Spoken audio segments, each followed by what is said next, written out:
Hello everyone, कैसे हैं आप लोग।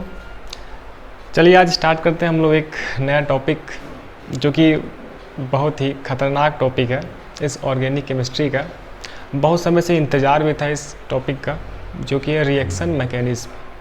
ठीक है, तो जो लोग नए हैं उनके लिए मैं बता दूं, हम लोग बिल्कुल जीरो लेवल से हीरो लेवल तक अपनी केमिस्ट्री वाला पार्ट ख़त्म कर रहे हैं।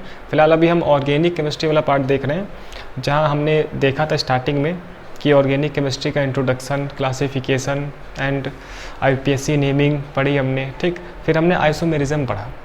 तो आइसोमेरिज्म की सीरीज़ आपने देखी होगी जो लोग देख रहे हैं, तो वहाँ पर काफ़ी मज़ा आया। ठीक, फिर उस पर बेस्ड कुछ क्वेश्चंस हमने एनसीईआरटी के भी किए थे, है ना।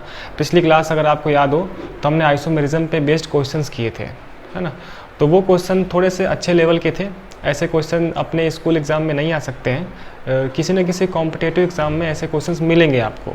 तो उससे हमें एक आइडिया लगता है कि हमने आइसोमेरिज्म एक अच्छे लेवल पे पढ़ा है, अपने स्कूल के लेवल से ना थोड़ा सा ऊपर उठकर ही पढ़ा है। ठीक है, अगर आप लोग समझ पा रहे हो। तो पिछली क्लास में कई सारे क्वेश्चंस हमने देखे, तो मुझे उम्मीद है कि आपने जैसा कहा था, है ना, जैसी परंपरा थी वैसा आपने निभाया। और पहले आप क्वेश्चन देख लेते थे, उसके बाद उसको अपने तरीके से सॉल्व करते थे। ठीक, सॉल्व करने के बाद आप आंसर देखते होंगे।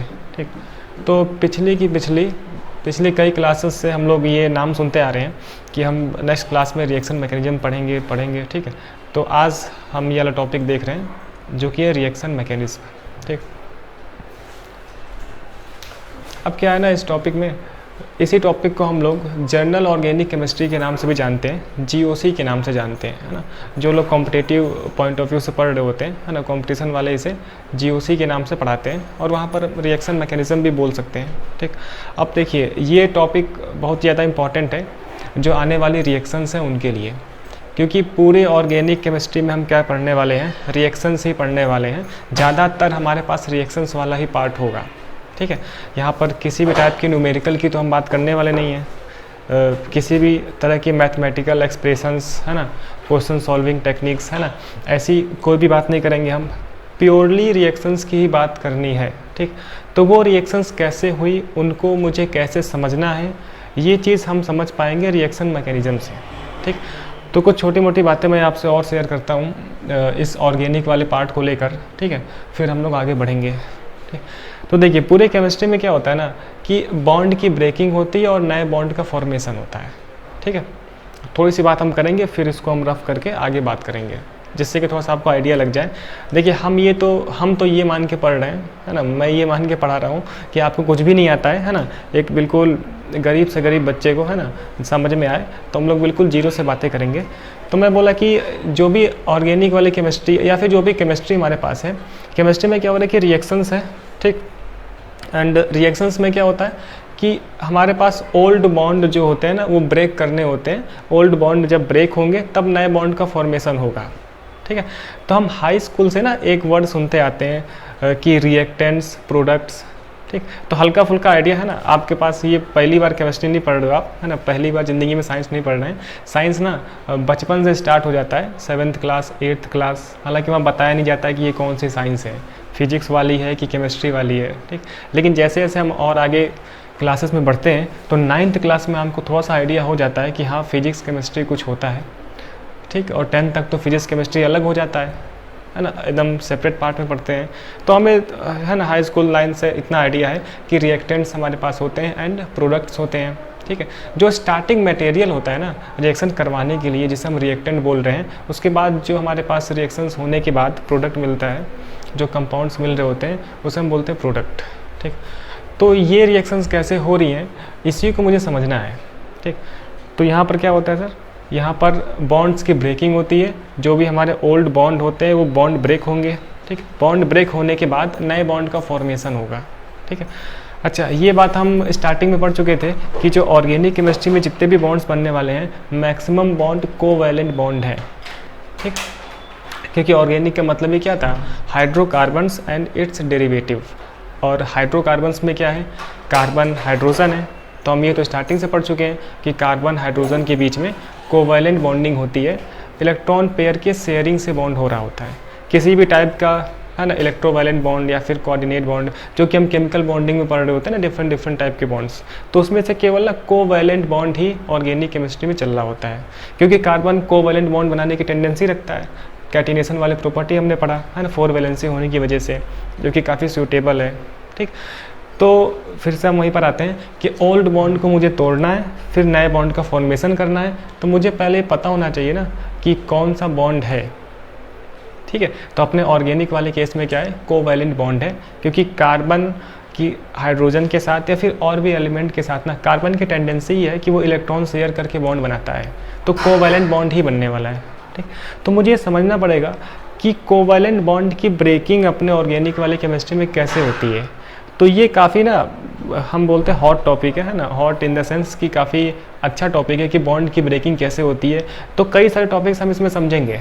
ठीक, तब जाके आपको धीरे धीरे समय के हिसाब से रिएक्शन समझ में आएगी कि एक्चुअल में रिएक्शंस कैसे हो रही हैं। इसका फ़ायदा बहुत ज़्यादा 12th में होने वाला है। ठीक है, तो जो लोग 11th का पार्ट छोड़ देते हैं ना, फिर उनकी ज़िंदगी आधी हो जाती है, ज़िंदगी अधूरी रहती है, क्योंकि 12वीं में फिर कुछ समझ नहीं आता है। तो जितना भी पार्ट हम 11th में पढ़ने वाले ना, ये काफ़ी इंपॉर्टेंट है रिएक्शंस के लिए, क्योंकि ऐसा नहीं है कि आपको रिएक्शन नहीं पढ़नी है। 5 चैप्टर है ना, 4 चैप्टर लगभग आपको 12th क्लास में रिएक्शंस वाले पढ़ने ही है। ठीक, लेकिन वो रिएक्शन समझ में कैसे आएगी, ये जो ज़िंदगी का वसूल है वो यहीं पर है ना, ये चीज़ यहाँ से समझ में ही आने वाली है। ठीक, तो हम लोग देखते हैं। ठीक, स्टार्ट करते हैं। तो मैंने बोला कि ना अब ज़्यादा बोर नहीं करेंगे, ओल्ड बॉन्ड को तोड़ना है, नए बॉन्ड को फॉर्मेशन करना है। अब ओल्ड बॉन्ड अपने ऑर्गेनिक वाले केस में क्या है, कोवैलेंट बॉन्ड है, तो कोवैलेंट बॉन्ड में कैसे ब्रेकिंग होती है मुझे ये समझना पड़ेगा, और रिएक्शन मैकेनिज्म का मतलब क्या है पहले हम ये समझ लेते हैं।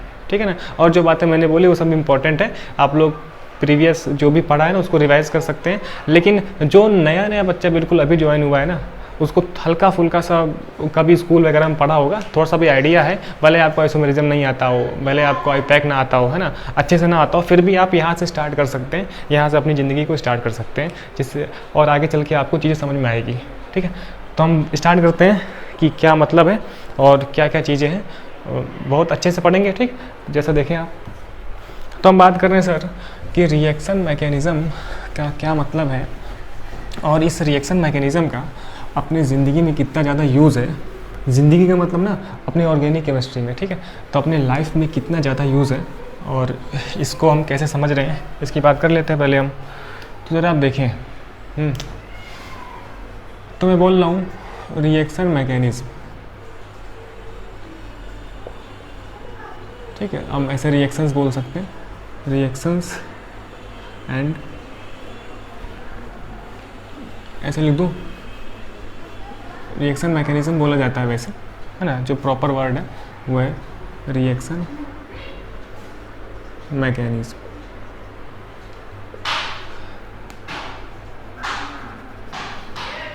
ठीक है, तो ये जो रिएक्शन मैकेनिज्म है इसी को ना एंड हम बोल सकते हैं journal organic chemistry, journal organic chemistry.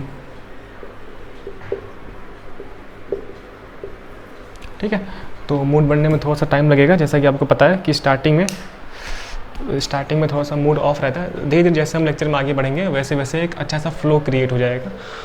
तो सर इसी को हम बोल सकते हैं ना जर्नल ऑर्गेनिक केमिस्ट्री। ठीक है, और शॉर्ट में इसे हम जीओसी चिल्लाते हैं कि सर हम जीओसी पढ़ रहे हैं। क्या पढ़ रहे हैं? जीओसी पढ़ रहे हैं। ठीक है, तो ये कंपटीशन का रिवाज है कि पहले जीओसी पढ़ाया जाता है, उसके बाद ही कोई भी घटना कराई जाती है। ठीक, तो जर्नल ऑर्गेनिक केमिस्ट्री। ठीक, तो आप ज़रा देखें किसी भी रिएक्शन में क्या होता है पहले हम वो समझ लेते हैं। ठीक, होने क्या वाला है, बचपन से हम देखते आ रहे हैं ना कि हमारे पास जब रिएक्शंस होती हैं तो एक रिएक्टेंट होता है ना, एक रिएक्टेंट्स होता है और एक प्रोडक्ट्स होता है। ठीक है, जो हम हाई स्कूल से पढ़ रहे हैं। अब उसमें भी कई सारे पार्ट होते हैं। ठीक, एक तो पार्ट है सबस्ट्रेट। क्या नाम है सर? सबस्ट्रेट। थोड़ा सा टाइम लेंगे, है ना, और टाइम लेके हम चीज़ों को बहुत ही आसानी वे में समझेंगे और इस तरीके से समझेंगे ना कि ज़िंदगी भर याद रहेगी जब भी आप रिवाइज़ करोगे तो, और एक एक चीज़ को स्ट्रेसफुली हम समझते चलेंगे। दूसरा बंदा जिसका नाम है रिएजेंट। ठीक, बता रहा हूँ है ना क्या है। फिर मिलता है मुझे प्रोडक्ट। फिर मुझे मिलता है प्रोडक्ट। ठीक, प्रोडक्ट से लिख सकते हैं हम लोग, है ना, मोर देन वन होगा तो ऐसा। बेसिकली ये जो अपना है ना, इसको हम मिला के बोल रहे होते हैं रिएक्टेंट्स। क्या बोल रहे होते हैं सर? रिएक्टेंट्स। ठीक, तो अभी तक हमने ये पढ़ा था कि रिएक्टेंट्स कन्वर्ट होते हैं किसमें? प्रोडक्ट में। ठीक, लेकिन रिएक्टेंट्स के भी ना पार्ट होते हैं ऑर्गेनिक के पॉइंट ऑफ व्यू से, कि रिएक्टेंट भी दो पार्ट में डिवाइड है, एक तो सबस्ट्रेट है, दूसरा क्या है? रिएजेंट है ना। एक तो सबस्ट्रेट है, दूसरा क्या है? रिएजेंट है। तो जैसा कि मैंने अभी कहा कि नया कंपाउंड बनाना है, ठीक, तो मुझे पुराने वाले बॉन्ड को ब्रेक करना पड़ेगा, फिर नए बॉन्ड का फॉर्मेशन करना पड़ेगा। पुराने वाले बॉन्ड कैसे ब्रेक होते हैं, है ना? ब्रेक होने के पीछे ना अटैकिंग होता है। ठीक, तो दो मॉलिक्यूल होंगे, दो कंपाउंड होंगे, उसमें से एक ना दूसरे पर अटैक करेगा, अटैक करके बॉन्ड को ब्रेक कर देगा और नया वाला बॉन्ड फॉर्मेशन करवाएगा। ठीक, तो हमें आगे चल के ये भी समझना है कि अटैक करने वाला कौन है और किस पे अटैक हो रहा है। ठीक है ना। तो सर हमने ये देखा कि आपने ये बोला कि एक तो हम जानते हैं कि रिएक्टेंट्स होता है ना, जो स्टार्टिंग मटेरियल लेकर चलते हैं हम रिएक्शन करवाने के लिए, और वो रिएक्टेंट्स हैं। अब रिएक्शन कंप्लीट होने के बाद, फिनोमिना होने के बाद जो भी कंपाउंड मिल रहा है उसे हम क्या बोलते हैं? प्रोडक्ट बोलते हैं। ठीक, लेकिन आपने ये बोला कि ऑर्गेनिक के केस में ना रिएक्टेंट्स के भी दो पार्ट होते हैं, एक तो है सबस्ट्रेट, दूसरा है रिएजेंट। एक है सबस्ट्रेट, दूसरा क्या है? रिएजेंट। ठीक, फिर आपने बोला कि ना इसमें एक अटैकिंग जैसी कोई बात होती है कि एक कंपाउंड दूसरे पर अटैक करेगा, अटैक करके उसके बॉन्ड को ब्रेक कर देगा, फिर नए बॉन्ड का फॉर्मेशन होगा। ठीक, तो अब कौन सा अटैक हो रहा है, कौन अटैक कर रहा है, किस पे अटैक कर रहा है? ठीक है, ये बात इंपॉर्टेंट है। तो जो सर सबस्ट्रेट है ना, सबस्ट्रेट पे अटैक होता है ना। सबस्ट्रेट क्या है? The part which being attacked, है ना। इसमें हम बोल सकते हैं ऐसे, ये वो पार्ट है, ये वो वाला पार्ट है। ठीक, ज़रा मैं इसको एक प्रॉपर वे में लिख दूँ, ठीक, जिससे कि आपको देखने में ना अच्छा लगे। अच्छा, खूबसूरती भी ज़रूरी है ना, बताया था एक दिन आपको पिछली क्लास में। तो ये है सर रिएक्टेंट्स। ठीक, एंड हम बात कर रहे हैं सबस्ट्रेट। तो सबस्ट्रेट क्या है? सबस्ट्रेट रिएक्टेंट का वो पार्ट है, द पार्ट ऑफ रिएक्टेंट, ऐसे बोल सकते हैं हम लोग, the part of reactant which being attacked।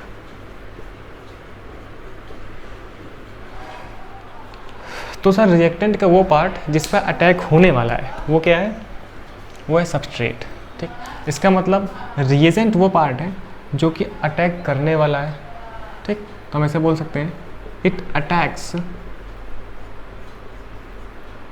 on substrate, it attacks on substrate, है ना। या फिर हम क्या बोले? the part of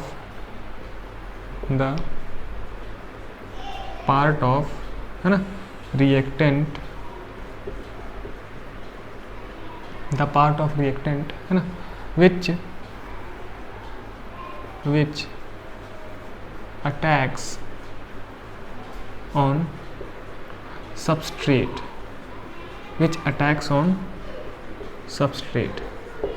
ठीक है। मार्कर धोखा दे रहा है अब ये चीज़। तो सर अभी हमने बस इतना समझा कि जब भी कोई ऑर्गेनिक वाली रिएक्शन हो रही है तो उसमें एक तो सबस्ट्रेट होगा, एक रिएजेंट होगा, ठीक है, फिर वो कन्वर्ट हो रहा होगा प्रोडक्ट में। ठीक, तो रिएजेंट ना रिएक्टेंट का वो पार्ट है जो कि सबस्ट्रेट पर अटैक करेगा, बॉन्ड को ब्रेक करवाएगा, फिर नए वाले बॉन्ड का फॉर्मेशन होगा। और सबस्ट्रेट वो पार्ट है जिसपे कि अटैक होने वाला है, ठीक है। और ये जो पूरी फिनोमिना हो गई ना, इसे हम क्या बोलते हैं? Reaction mechanism. क्या बोलते हैं सर? Reaction mechanism. तो इसका मतलब ये है कि रिएक्शन मैकेनिज्म का मतलब सिंपल सा इतना ही है कि रिएक्टेंट्स प्रोडक्ट में कैसे कन्वर्ट हो रहे हैं, उसके पीछे की क्या कहानी है ना, क्या थ्योरी है, उसको समझना। यही चीज़ क्या है सर? रिएक्शन मैकेनिज्म है। ठीक, तो आगे चल के हम कई सारे रिएक्शंस पढ़ने वाले हैं। तो रिएक्शन कैसे हुई, है ना, एक्चुअल में रिएक्टेंट प्रोडक्ट में कैसे कन्वर्ट हो गया, ये हम कैसे पता करें, इस चीज़ को हम कैसे कॉपी पर समझा पाएंगे, है ना, इस चीज़ का एक्सप्लेनेशन हम कैसे दे पाएंगे। ठीक, यही जो प्रोसेस है, यही जो फिनोमिना है, यही जो मेथड है, इसे हम क्या बोलते हैं सर? रिएक्शन मैकेनिज्म बोलते हैं। ठीक, चलिए तो जरा हम बात कर लेते हैं डेफिनेशन की। तो मैं एक एक करके आपको बताऊंगा कैसे कैसे लिखना है ना, आपको तो पता ही है, तो हम लोग उस तरीके से बात कर लेंगे। ठीक। तो हम बात कर सकते हैं रिएक्शन मैकेनिज्म की डेफिनेशन की बात कर सकते हैं, ठीक है। तो हम बोलेंगे रिएक्शन, है ना, टाइम लेकर अच्छे से लिखूंगा फिर आप लोग लिख लेना, है ना। Reaction mechanism is a description, reaction mechanism is a description of the events, है ना, description of the event, ऐसे बोल सकते हैं ना। Reaction mechanism is a description of the event, है ना,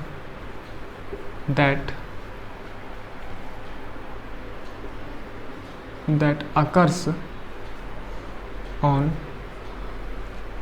molecular level, that occurs on molecular, है ना, level during reactants, during है ना, during reactants, है ना, कन्वर्टेड इनटू प्रोडक्ट्स। अब मार्कर पूरा धोखा दे दिया है, ठीक है, ऐसे। तो मैं ये बोल सकता हूँ कि sir reaction mechanism is a description of the event that occurs on molecular level during reactants converted into products, ठीक है, ऐसे। तो आप मेरी ग्रामर को मत देखिएगा, ठीक, कहना क्या चाहता हूँ वो देखिएगा। तो कहने का मतलब ये है कि रिएक्शन मैकेनिज्म एक ऐसा इवेंट है ना, एक ऐसा डिस्क्रिप्शन है जो कि मॉलिक्यूलर लेवल पे हो रहा है जब रिएक्टेंट कन्वर्ट हो रहा है किसमें, प्रोडक्ट में कन्वर्ट हो रहा है, ठीक है। तो अपने एग्जाम में ना रिएक्शन मैकेनिज्म की डेफिनेशन नहीं आएगी, ये मैं अच्छे से आपको समझाने के लिए, एक एक चीज़ को समझाने के लिए, है ना, अच्छे से आपके नोट्स प्रिपेयर हो वो सब करने के लिए अलग कांड कर रहा हूँ, ठीक है ना। अच्छा, ये कांड वर्ड मैं कई बार बोल देता हूँ तो आप इसको गलत वे में ना ले, क्योंकि सुंदर कांड भी होता है और जो भी हमारा एंशियंट इंडिया रहा है, कई सारे कांड हुए, तो कांड एक धार्मिक वर्ड है ना, तो उसको आप लोग वैसे समझें, ठीक। तो हम ये समझ लिए, ठीक है। चलिए अब सर आगे बताइए क्या होता है, समझ गए। तो ये होता है रिएक्शन मैकेनिज्म की डेफिनेशन, है ना। एंड ये जो पार्ट हमने देखा, इस तरीके से ना रिएक्शंस होने वाली है, सही है। चलिए अब इसका मतलब ये है सर कि हमें कुछ और बातें समझना पड़ेगा। क्या बात समझना पड़ेगा कि रिएजेंट क्या है। अब आगे चल के ना हमारी ज़िंदगी में सबसे ज़्यादा इम्पोर्टेंट क्या है, सबसे ज़्यादा इम्पोर्टेंस किस बात की है कि रिएजेंट क्या है ना। आगे चल के सर मुझे रिएजेंट पढ़ना पड़ेगा, तो पढ़ेंगे भी हम डिफरेंट टाइप के। सबस्ट्रेट इतना इंपॉर्टेंट नहीं है, अटैक करने वाला इंपॉर्टेंट है ना, मारने वाला इंपॉर्टेंट है, क्योंकि जब ये अटैक करेगा तब बॉन्ड ब्रेक हो जाएंगे एंड देन नए बॉन्ड का फॉर्मेशन होगा, सही है। तो रिएजेंट क्या है हम आगे चल के पढ़ेंगे, ठीक। एंड जब बॉन्ड ब्रेकिंग होगी तो बॉन्ड किस टाइप की ब्रेकिंग हो रही है इसको भी हम आगे चल के पढ़ने वाले हैं, ठीक है। तो पहले आप इतना नोट करें कैसे कैसे करना है सर। हेडिंग लिख लेना है ना, फिर डेफिनेशन लिख लीजिएगा, उसके बाद आप ये सारा कांड ऐसे कर लीजिएगा और इसके बाद हम लोग बात करते हैं आगे क्या क्या और कहानी है, ठीक है ना। तो आज जो रिकॉर्डिंग है ना वो दोपहर के टाइम हो रही है, अभी तक जितना भी आप पढ़े थे ना वो सब शाम के टाइम थे, है ना। अभी 1 बज रहा है, देखते हैं कि क्वालिटी में कुछ फ़र्क पड़ता है कि नहीं। चलिए पहले इतना आप नोट करें, फिर हम आगे बढ़ते हैं कि क्या दुनिया और है, ठीक है। फिर तो इतना समझने के बाद हम लोग अब आगे समझते हैं कि और क्या क्या कहानी हो सकती है, ठीक है। तो ज़रा आप देखें, और आप देखिए बिल्कुल परेशान मत होइएगा, ठीक है। जो भी आप लोग जो भी जेन्युइन लोग हैं जेन्युइन लोग मतलब जो एक्चुअल में वीडियोस देख रहे हैं ना, और वो उस समय देख रहे हैं जब ये रिकॉर्डेड हो रही, मतलब इस ईयर में, तो आपको लगता है कि पता नहीं कब ख़त्म होगा, ठीक। तो ख़त्म होने की चिंता ना करें आप, है ना। कुछ लोग हो सकते हैं कि जो स्कूल में पढ़ रहे हो और वीडियोस भी देख रहे हो, तो जैसा स्कूल में चल रहा है ना उसको चलने दें, उसके हिसाब से अपना टेस्ट वगैरह दे लें, लेकिन जैसे ये चल रहा है ना प्रॉपर वे में इसको पढ़ते रहे, क्योंकि आपके आगे ज़िंदगी में फ्यूचर में काम होने वाला है ना। इससे आपका फ्यूचर में बहुत ज़्यादा यूज़ आने वाला है ये सब चीज़ें, इससे आपका ना बेसिक क्लियर होगा, क्या बोले आपको ना अच्छे से डिटेल में समझ में आएगा। तो ये सब चीज़ें ना आपको आगे चल के बहुत काम आने वाली हैं। तो इस वजह से ना ऐसे ही हम लोग आराम से एक एक चीज़ को पढ़ते चलेंगे। मैंने बोल भी रखा है, अगर आपको स्पीड धीमे लगती है तो आप इंक्रीज़ कर सकते हो। ठीक, तो क्या बात कर रहे हैं सर हम लोग? हाँ, तो हमने बोला कि क्या होता है सर कि बॉन्ड की ब्रेकिंग होती है और नया बॉन्ड का फॉर्मेशन हो रहा होता है। अच्छा, रिएक्शन मैकेनिज्म का मतलब समझ में आता है? ठीक, तो मैकेनिज्म लिखते वक्त अब नॉर्मल एक हम वर्ड यूज़ करते हैं मैकेनिज्म। ठीक, तो हम एक रिएक्शन की ना प्रॉपर मैकेनिज्म लिखते हैं कि किस तरीके से बॉन्ड ब्रेकिंग हुआ, किसने किस पर अटैक किया। तो जो अटैक हो रहा है ना, इस अटैकिंग को हम लोग एरो का यूज़ करके रिप्रेजेंट करते हैं। एरो यानी वही तीर। ठीक, तो एरो का यूज़ करके हम लोग रिप्रेजेंट करते हैं। तो एरो को कैसे यूज़ करना है, एरो का प्रॉपर रिप्रेजेंटेशन क्या है, इसको भी समझना हमारे लिए इम्पोर्टेंट है। तो पहले हम वो समझ लेते हैं, फिर जो आगे के टॉपिक्स है उसको हम समझेंगे। ठीक, तो मैं एक बार फिर से बता दूं आपको, हम एक एक टॉपिक को ना डिटेल से समझने के लिए, आपको समझाने के लिए इतना ज़्यादा मैं खींच रहा हूँ, है ना। खींचने का मतलब है कि टॉपिक पे ना टाइम दे के समझा रहे हैं, क्योंकि हम फ्यूचर को देख के वीडियो रिकॉर्ड कर रहे हैं, है ना। और ज़रूरी नहीं कि सारे टॉपिक्स आपसे पूछे जाएं, इनडायरेक्टली पूछे जाएंगे, और आपके एग्ज़ाम में पर्टिकुलर क्या पूछा जाएगा वो मैं क्लास में आपको बताता जाऊंगा, और जो टॉपिक आपके कंपटीशन के लिए इंपॉर्टेंट है वो भी बताता जाऊंगा। तो ये सारे topics competitive point of view से काफ़ी इंपॉर्टेंट है ना। ये लेक्चर की सीरीज़ देखने के बाद ना आप कंपटीशन के वीडियोज़ उठा के पढ़ने लगना, आपको प्रॉपर सब कुछ समझ में आएगा। ठीक, ऐसा नहीं होगा कि आपने कुछ पढ़ा नहीं है। तो इसको एक बार कंप्लीट पढ़ लें पहले। ठीक, चलिए सर फालतू बातें बहुत करते हैं, आप बताइए आगे। तो हम आगे बता रहे हैं कि क्या होता है। तो मैंने बोला कि कर्व्ड एरो यूज़ करते हैं हम लोग मूवमेंट दिखाने के लिए। कैसा मूवमेंट, उसको हम देख लेते हैं। तो पहले हम उसको समझ लेते हैं, है ना। क्या बोल सकते हैं हम लोग, ठीक है। तो हम देख रहे हैं कि how to use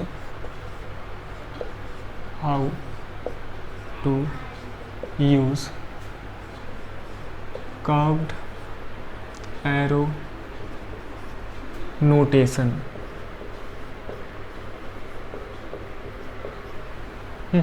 how to use curved arrow notation. ठीक, in organic reaction, in organic reaction mechanism.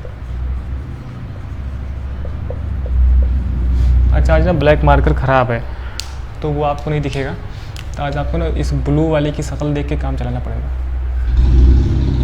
तो हम ये बात समझने जा रहे हैं कि किस तरीके से ना हम लोग कर्व्ड एरो का यूज़ करेंगे अपने ऑर्गेनिक रिएक्शन मैकेनिज्म में। ठीक, तो देखिए दो टाइप के कर्व्ड एरो यूज़ होते हैं। ठीक है, पहला होता है जिसे हम बोलते हैं ऐसे,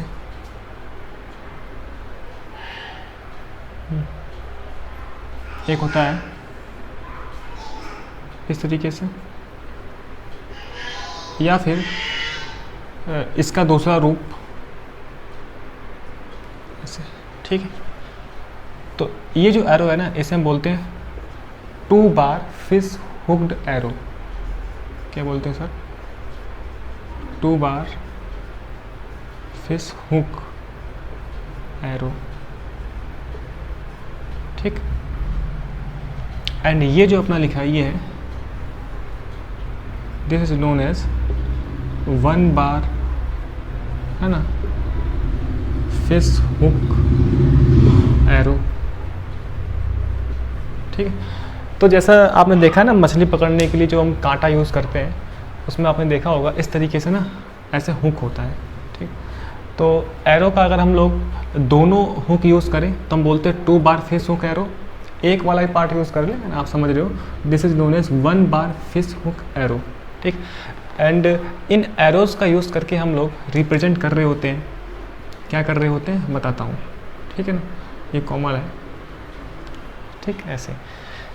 तो जो 2 बार फिश हुक एरो है ना, एरो, इसका यूज़ होता है अगर हमें एक इलेक्ट्रॉन पेयर को ट्रांसफ़र करते हुए दिखाना है। इसका मतलब क्या है? 2 इलेक्ट्रॉन ट्रांसफ़र, 2 इलेक्ट्रॉन ट्रांसफ़र, या फिर हम बोल सकते हैं that is electron pair transfer, electron pair transfer. ठीक, क्या समझा रहा हूँ मैं अभी। 1 बार फिश हुक एरो का मतलब क्या है? वन इलेक्ट्रॉन ट्रांसफ़र, है ना, one electron transfer, only one electron transfer. ठीक, अब समझते हैं। जब हम आगे चल के ना मैकेनिज्म लिखेंगे तब मुझे ना एरोज़ का यूज़ करना पड़ेगा, और ये एरोज़ रिप्रेजेंट करता है इलेक्ट्रॉन के ट्रांसफ़र को, है ना, फ्लो ऑफ इलेक्ट्रॉन्स को। ठीक, तो अगर मुझे कहीं पर ये शो करना हुआ कि इस सिचुएशन से ना 2 इलेक्ट्रॉन का ट्रांसफ़र हुआ है, 2 इलेक्ट्रॉन के ट्रांसफ़र का मतलब 1 पेयर ऑफ इलेक्ट्रॉन का ट्रांसफ़र। तो अगर पेयर ऑफ इलेक्ट्रॉन का ट्रांसफ़र हमें दिखाना है तो हम इस तरीके से 2 बार फिश हुक एरो यूज़ करेंगे, ये वाला। ठीक, एंड अगर मुझे केवल एक ही इलेक्ट्रॉन का ट्रांसफ़र दिखाना है, ठीक, तो हम क्या यूज़ करेंगे, ये वाला, ये। इसका मतलब क्या है, एक इलेक्ट्रॉन का ट्रांसफ़र, है ना। तो अगर मुझे एक ही इलेक्ट्रॉन का ट्रांसफ़र दिखाना है तो मैं या तो ये इनमें से कोई भी एक यूज़ कर सकता हूँ, है ना, मतलब कि तब हम 1 bar fish hook arrow use करते हैं। ठीक, चलिए, तो अब इन एरोज़ का यूज़ कैसे है, जैसे जैसे हम आगे चल के मैकेनिज्म पढ़ेंगे तो आपको और भी क्लियर होगा। तो ये बात मैंने यहाँ पर समझा दी। ठीक, चलिए, इस एरो का ना एक इम्पॉर्टेंस भी है। क्या इम्पॉर्टेंस है, जरा हम समझ लेते हैं इधर। ठीक है, पहला पॉइंट है, इट शोज, है ना, फ्लो ऑफ इलेक्ट्रॉन, है ना, इलेक्ट्रॉन फ्लो बोल सकते हैं हम, शायद मैं ना दिख रहा हूँ। It shows electron flow in reaction mechanism. ठीक है, तो एक एक पॉइंट पहले हम समझ लेंगे। तो पहली बात तो सर ये क्लियर है कि ये जो एरोज़ है ना, ये एरोज़ रिप्रेजेंट करते हैं फ्लो ऑफ इलेक्ट्रॉन को। जब हम मैकेनिज्म लिखेंगे तब इलेक्ट्रॉन का फ्लो किधर से किधर हो रहा है, इस चीज़ को मुझे रिप्रेजेंट करने के लिए इन एरोज़ का यूज़ करना पड़ेगा। ठीक है, ये चीज़। दूसरी बात क्या है, इट शोज ओनली, है ना, इट शोज ओनली, है ना, इलेक्ट्रॉन फ्लो, ये लिख दूँ, इलेक्ट्रॉन फ्लो फ्रॉम, है ना, from one side of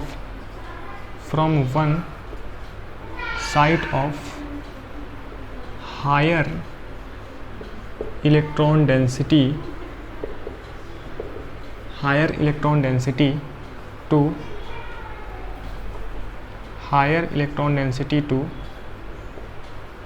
side of lower electron density। समझा रहा हूँ अभी मैं, है ना, ये चीज़। तो कहने का मतलब ये है कि ये एरो ना हाई इलेक्ट्रॉन डेंसिटी से लोअर इलेक्ट्रॉन डेंसिटी की तरफ इलेक्ट्रॉन के फ्लो को रिप्रेजेंट करता है। ठीक है, तो वही बात लिखा है। ये चीज़ हम आगे चल के समझेंगे और अच्छे से यूज़ कैसे करना मैं यहाँ बता रहा हूँ, समझ गए। तो कहने का मतलब ये है कि 2 पोजीशंस होंगी मैकेनिज्म में। ठीक, एक जगह इलेक्ट्रॉन डेंसिटी ज़्यादा होगा और एक जगह इलेक्ट्रॉन डेंसिटी कम होगा। ठीक, तो जहाँ पर इलेक्ट्रॉन डेंसिटी ज़्यादा है, जिस कंपाउंड के पास, जिस मॉलिक्यूल के पास, इलेक्ट्रॉन डेंसिटी हायर से लोअर की तरफ मूव होता है। ठीक है, इस मूव को हम रिप्रेजेंट करेंगे किससे, एरो का यूज़ करके। ठीक, चलिए नेक्स्ट बात कर लेते हैं हम लोग। नेक्स्ट बात यहाँ समझ लेते हैं हम। एक बात और इम्पोर्टेंट है, तीसरी बात, it never represent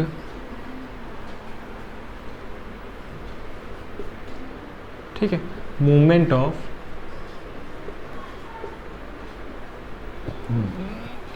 of atom. ठीक, चौथा पॉइंट, एटम्स आर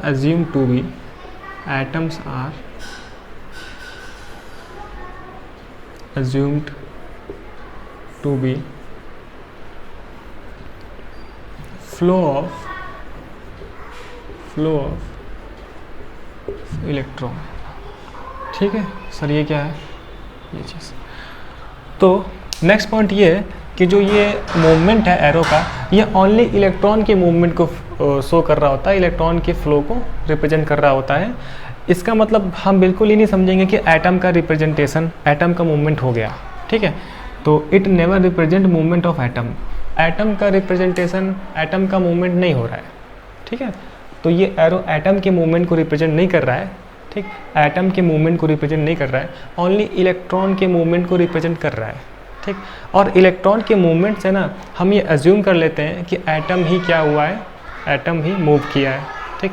तो जैसा कि मैंने बोला कि यहाँ पर क्या होगा कि ओल्ड बॉन्ड ब्रेक होंगे एंड नया बॉन्ड का फॉर्मेशन होगा, तो एक एटम की जगह दूसरा एटम आकर अटैच्ड हो जाएगा, ठीक है, ऐसा होगा, हम जानते हैं रिएक्शंस में ऐसा होता है, ठीक। तो एक्चुअल में तो एटम का क्या हुआ, एटम इधर उधर फेरबदल होता है, ठीक है, एटम्स का रीअरेंजमेंट होता है, ये बात आपने हाई स्कूल में पढ़ी होगी, फिर से बताता हूँ। जब भी रिएक्शंस हो रही होती है तो रिएक्टेंट में क्या होता है कि बॉन्ड की ब्रेकिंग होगी एंड नया बॉन्ड का फॉर्मेशन होगा। तो जो हम कंपाउंड लेकर चले होंगे ना, उसमें एटम्स का रीअरेंजमेंट होता है, एटम्स की पोजीशन चेंज हो रही होती है, ठीक है। लेकिन इन एटम की पोजीशन का जो चेंज है, एटम्स का जो मूवमेंट है, ठीक है, वो हम किस बात से समझते हैं कि इलेक्ट्रॉन का मूवमेंट हो गया, इलेक्ट्रॉन का ट्रांसफ़र हो गया, ठीक। तो इलेक्ट्रॉन के ट्रांसफ़र का मतलब क्या है, एटम का ट्रांसफ़र है ना, एटम का क्या चीज़, मूवमेंट, ठीक है, ये चीज़। तो यहाँ से मुझे ये बात समझ में आती है कि इस कर्व्ड एरो का हम कैसे यूज़ करते हैं। तो मैं एक बात फिर से आपको बता दूँ, इस कर्व्ड एरो को हम लोग आगे चल के बहुत ही अच्छे से यूज़ करने वाले हैं। इस एरो का मतलब सिंपल इतना ही है कि इलेक्ट्रॉन का मूवमेंट किस तरीके से हो रहा है, इलेक्ट्रॉन का फ्लो कैसे होता है, इस एरो का यूज़ करके हम लोग रिप्रेजेंट करते हैं, ठीक। अगर मुझे एक इलेक्ट्रॉन पेयर ट्रांसफ़र दिखाना है तो मैं ये वाला एरो यूज़ करूँगा, है ना, आपको पता है, मैं इसको ज़्यादा लेंदी ना करूँ। अगर ओनली एक इलेक्ट्रॉन का मूवमेंट दिखाना है तो ऐसे हम लोग जो 1 bar fish hook arrow use कर लेंगे, ठीक है। ये आपसे पूछा नहीं जाएगा, ये समझाने के लिए बता रहा हूँ, ठीक। एंड ये जो एरो है, एरो का मतलब बिल्कुल नहीं है कि एटम का ट्रांसफ़र हो गया, ठीक है, ऐसा नहीं है, इलेक्ट्रॉन का ट्रांसफ़र हुआ है। इस इलेक्ट्रॉन के ट्रांसफ़र से हम एज्यूम कर लेते हैं कि एटम का ट्रांसफ़र हुआ है ना, क्योंकि जब नया वाला कंपाउंड बनता है तो वहाँ पर एटम्स का रीअरेंजमेंट होता है। इस बात को हम किससे समझ रहे हैं कि इलेक्ट्रॉन का ही फ्लो हुआ है, इलेक्ट्रॉन का ट्रांसफ़र हो रहा है, ठीक है। चलिए, तो इतनी बात आपको समझ में आती है। अब हम बात करते हैं कि आगे क्या क्या इसमें और बात हो सकती है एंड कैसे हम इस एरोज़ का यूज़ करेंगे, ठीक। तो जो इम्पॉर्टेंट टॉपिक्स हैं ना, अब आगे आने वाले हैं, ये तो आपको समझाने के लिए मैंने ऐसे बता दिया, ठीक है। तो काफ़ी दिनों बाद ये लेक्चर रिकॉर्ड हो रहा है, तो वो जो पहले वाला फ्लो है ना, अभी आराम से आएगा, ठीक है, तो इतना परेशान ना हो। तो आप ज़रा इसको नोट करें अच्छे से ना, आप नोट्स बना लें जो फ्यूचर में आपको काम आएंगे। फिर हम देखते हैं नेक्स्ट वाला टॉपिक, ठीक है ना। तो ये टॉपिक पढ़ने के बाद अब हमारी ज़िंदगी लाल होगी, ठीक, और ज़िंदगी लाल होने का मतलब ज़िंदगी और हरी भरी हो जाएगी, है ना। चलिए, तो यहाँ तक आपको क्लियर है, तब हम लोग आगे बढ़ जाते हैं, ठीक। अच्छा, जो आपके स्कूल पॉइंट ऑफ व्यू से जो टॉपिक्स इंपॉर्टेंट होंगे ना, मैं आपको बता दूंगा, तो आप अपने स्कूल के एग्ज़ाम के लिए वही वाला रिवाइज़ करके जाना, वरना वैसे तो हम लोग डिटेल समझने के लिए बहुत सारे टॉपिक्स पढ़ रहे हैं, है ना। ये सारे टॉपिक्स अपने स्कूल एग्ज़ाम के लिए इंपॉर्टेंट नहीं है, ठीक है, ये समझने के लिए इंपॉर्टेंट है ना, इस सब्जेक्ट को समझने के लिए इंपॉर्टेंट है। चलिए आगे चल के हम बात करते हैं। तभी मैंने बोला, बहुत देर से हम यही चिल्ला रहे हैं कि ओल्ड बॉन्ड ब्रेक होगा, नया बॉन्ड फॉर्मेशन होगा। तो ऑर्गेनिक में बॉन्ड की ब्रेकिंग कैसे होती है, इसे हम समझ लेते हैं, ठीक। तो हम टॉपिक एक नया बनाते हैं जिसे हम बोल सकते हैं, देखिए कई नाम से हेडिंग हो सकती है, तो मैं सब लिखता हूँ जो जो पॉसिबल हो सकता है ना। हम ये बोल सकते हैं बॉन्ड ब्रेकिंग, है ना, इन ऑर्गेनिक रिएक्शंस, है ना। इन अलग है, ऑर्गेनिक अलग है ना। Bond breaking in organic reactions मतलब कि ऑर्गेनिक वाले रिएक्शंस में बॉन्ड का ब्रेकिंग, ठीक। या फिर इसे हम क्या बोलते हैं, bond fission, bond fission of covalent bond, covalent bond, ठीक है। तो बेसिकली कोवैलेंट बॉन्ड का फिजन हो रहा है, ठीक। या फिर इसी को हम ऐसे लिख सकते हैं, है ना, बॉन्ड क्लीवेज,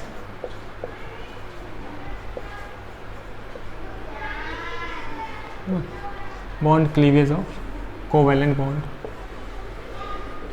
कोवैलेंट बॉन्ड, ठीक है। तो कहने का मतलब ये है बॉन्ड की ब्रेकिंग को लेकर ना, बॉन्ड के तोड़ने को लेकर वर्ड्स यूज़ होते हैं। हम बोल देते हैं बॉन्ड का ब्रेक हो गया है ना, या फिर बॉन्ड का फिजन हो गया है ना, सबका मतलब एक ही है, या फिर बॉन्ड का क्लीवेज हो गया। इन सभी चीज़ों का मतलब एक ही है, ठीक। एंड मुझे पता है कि ना ऑर्गेनिक में कोवेलेंट वाला ही बॉन्ड बनता है। तो कोवेलेंट बॉन्ड कैसे ब्रेक होता है उसको हम समझ लेते हैं। तो कोवेलेंट बॉन्ड ना सर 2 टाइप से ब्रेक होता है। कितने टाइप से सर? 2 टाइप से। पहला वाला टाइप क्या है? Heterolytic bond fission. क्या बोलते हैं हम लोग? Heterolytic bond fission, bond fission, ठीक। तो जो फर्स्ट टाइप है जिसे हम बोल रहे हैं हेट्रोलिटिक बॉन्ड फिजन, है ना, और एंड इससे हम लोग बोल सकते हैं हेट्रोलिसिस, हेट्रोलिसिस। अब ये सारे टॉपिक्स इंपॉर्टेंट है ना, आने वाले समय के लिए, जो आपको बाद में याद दिलाए जाएंगे कि हमने आज यहाँ पर पढ़ लिया है, ठीक है। ये बात मैं 12th में भी आपको याद दिलाऊंगा। तो हेट्रोलिटिक बॉन्ड फिजन एंड हेटेरोलिसिस, जहाँ पे लिसिस वर्ड आ जाए ना, इसका मतलब कि ये फिनोमिना है, means this phenomena is known as heterolysis. And जो ये बॉन्ड की ब्रेकिंग है उसे हम क्या बोल रहे हैं? Heterolytic bond fission. फिजन बोलो, क्लीवेज बोलो ना, या फिर क्या बोल सकते हैं हम लोग? ब्रेकिंग बोल सकते हैं फिजन की जगह पे ये चीज़। तो पहले हम समझ लें कि सर हेट्रोलिटिक बॉन्ड फिजन क्या होता है ना। पहले हम उसकी बात कर लेते हैं, फिर हम डेफिनेशन वगैरह लिख लेंगे, ठीक। ये चीज़ अगर इस तरीके से हम देखें कि अपने ऑर्गेनिक वाले में ना, आप देखो तो ऐसे कार्बन वाला कंपाउंड होगा ही, ठीक है। कार्बन किसी एक एलिमेंट से लगा होगा, ठीक है, ऐसे एलिमेंट से अटैच होगा। हमें ना यहाँ पर एक इम्पॉर्टेंट बात आ जाती है इलेक्ट्रोनिगेटिविटी की, इलेक्ट्रोनिगेटिविटी, ठीक, जिसको हम लोग शॉर्ट में EN लिख देते हैं ना। EN मीन्स इलेक्ट्रोनिगेटिविटी, ठीक। हम जानते हैं कि इलेक्ट्रोनिगेटिविटी का मतलब क्या है? जब भी जहाँ पर भी कोवेलेंट बॉन्ड बनेगा, ठीक, मतलब कि C और A के बीच में क्या बना हुआ है? कोवेलेंट बॉन्ड बना हुआ है। सो इलेक्ट्रोनिगेटिविटी का मतलब क्या है? ये टेंडेंसी होती है कि कोवेलेंट बॉन्ड में जो बॉन्डेड शेयर इलेक्ट्रॉन्स हैं उन्हें अपनी तरफ खींचने की टेंडेंसी, ठीक है। तो एटम की जो टेंडेंसी है कि कोवेलेंट बॉन्ड में जो इलेक्ट्रॉन्स हैं उसको अपनी तरफ खींचने की tendency, this tendency is known as electronegativity. ये हम पढ़ चुके हैं पीरियोडिक टेबल वगैरह में, ठीक। तो हेट्रोलिटिक बॉन्ड फिजन तब होता है जब इन 2 एलिमेंट के बीच में क्या हो? इलेक्ट्रोनिगेटिविटी का डिफरेंस हो। अगर इलेक्ट्रोनिगेटिविटी का डिफरेंस है तभी वहाँ पर हेट्रोलिटिक बॉन्ड फिजन होगा, ठीक। कैसे होगा अब समझ लेते हैं हम लोग, है ना। इसका मीन्स क्या है कि यहाँ पर ना जो इलेक्ट्रोनिगेटिविटी है कार्बन की, और जो इलेक्ट्रोनिगेटिविटी है इस A वाले एलिमेंट की, जो अलग एलिमेंट होगा वो क्या है? सेम नहीं है ना। When the difference of electronegativity is not same, है ना, then heterolytic bond fission occurs, ठीक। तो क्या बोला सर आपने सर ये बोला ना कि कार्बन और A इनकी इलेक्ट्रोनिगेटिविटी सेम नहीं है, इलेक्ट्रोनिगेटिविटी का डिफरेंस है। और जब भी डिफरेंस आएगा तो मुझे पता है कि जिसकी इलेक्ट्रोनिगेटिविटी ज़्यादा होगी वो क्या करेगा? बॉन्डेड शेयर इलेक्ट्रॉन को अपनी तरफ पुल कर जाएगा, ठीक।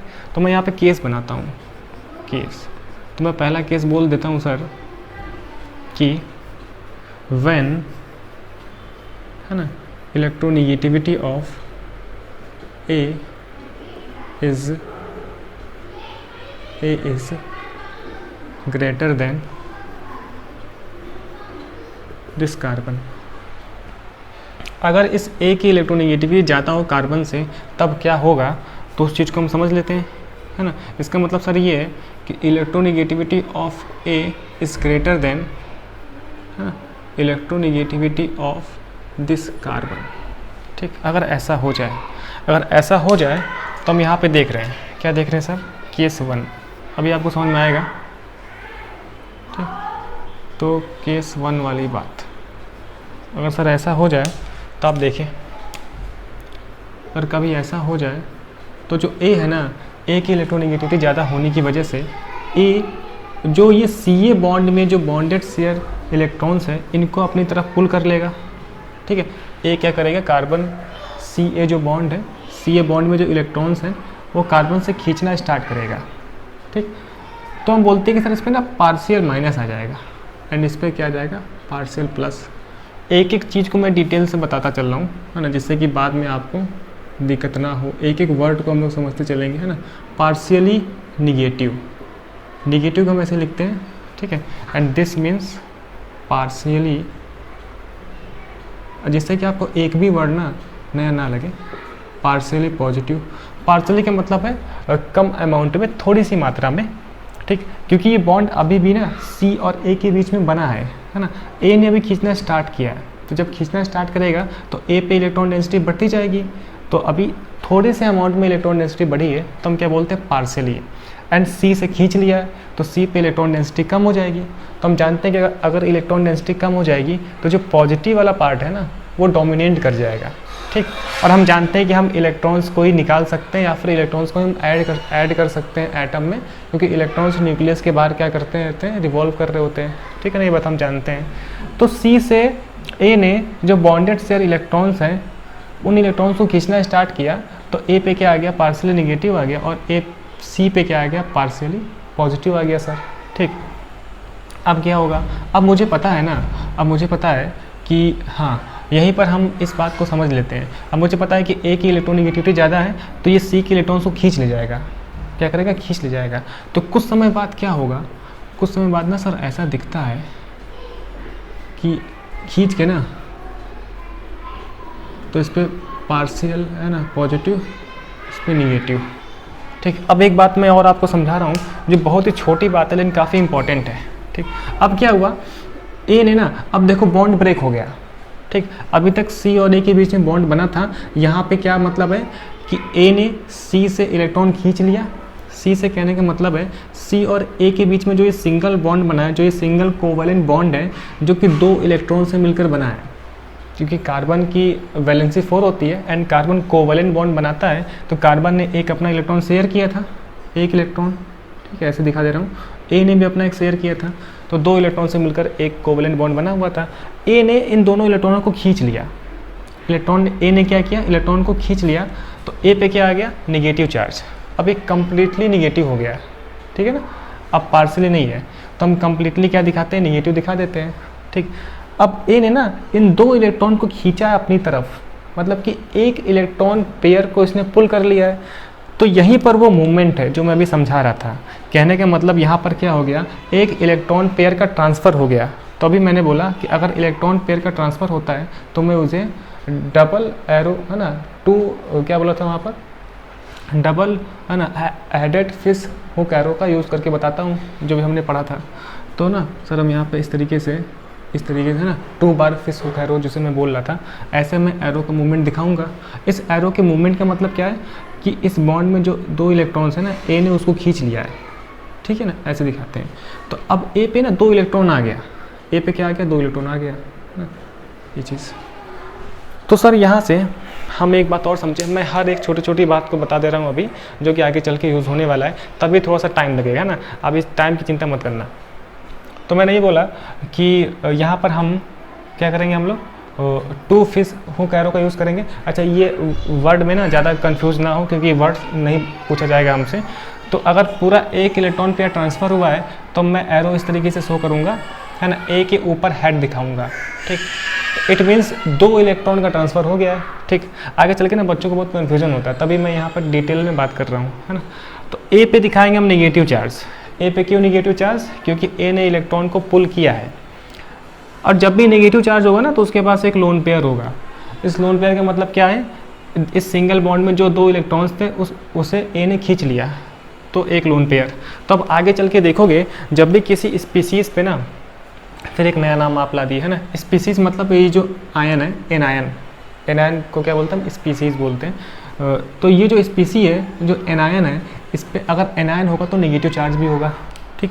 तो कहने का मतलब आज से हमने सारी एक चीज़ जान ली, जब भी किसी एलिमेंट पे ना क्या होगा, नेगेटिव चार्ज होगा, इट मीन्स उसके पास एक लोन पेयर भी है, क्योंकि उसने एक लोन पेयर खींचा है।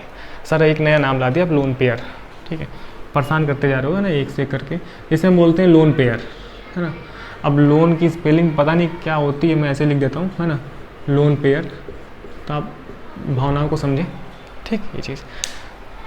तो यहाँ से मैं एक बात और समझाया आपको, फिर मैं इधर लेके आता हूँ ना, मैंने आपको बहुत कंफ्यूज कर दिया, काफ़ी सारी बातें बता दी, क्योंकि मैं फ्यूचर में यूज़ करने वाला हूँ, इस वजह से ना आप परेशान ना हो। तो हम सर ये बोल रहे थे ना कि ऑर्गेनिक वाले रिएक्शंस में जब भी बॉन्ड ब्रेकिंग होती है तो दो टाइप से बॉन्ड ब्रेकिंग होगी। एक का नाम है हेट्रोलिटिक बॉन्ड फिजन, इसे ही हम हेट्रोलिसिस बोलते हैं।